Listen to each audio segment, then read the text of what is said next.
একটা কথা আছে না, আমরা নারী আমরা সব পারি।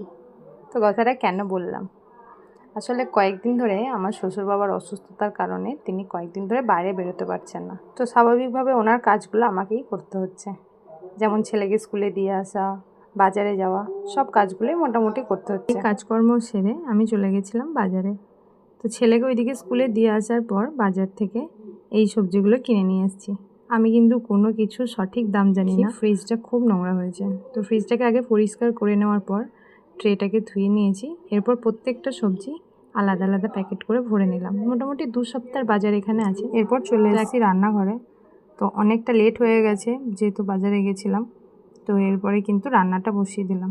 আর আজকে যে মাছটা রান্না করছি এটা কিন্তু আমি সেই বাজার থেকেই কিনে নিয়ে এসেছি, যেটা আমি কোনো দিন মাছ ভাজার জন্য আর কি তেল গরম করে মাছগুলো ভাজতে বসিয়ে দিয়েছি। তো এরপর আমি চলে এসেছি মাছের তরকারিটা কাটতে। প্রচণ্ড দেরি হয়ে গেছে, তো আজকে বেশি কিছু রান্না করব না। তো যাই হোক, চলো রান্নাটা করে নিই। আর কথা হচ্ছে যে, যেটা প্রথমে বলেছিলাম যে সত্যিই আমরা নারী সব পারি, সেটা আমি আজকে রিয়েলাইজ করলাম। কেননা যে যদি মানুষ কোনো কিছু চায়, কোনো কিছু যদি চেষ্টা করে, সেটা মানুষ পারে। কেননা আমার ভাবনার মধ্যে কোনো দিনই ছিল না যে এই কাজগুলো আমাকে করতে হবে। তো আজকে সত্যিই পরিস্থিতির শিকার বলে সব কাজগুলো করতে হয়েছে, সেগুলো কিন্তু আমি সঠিকভাবে পেরেওছি।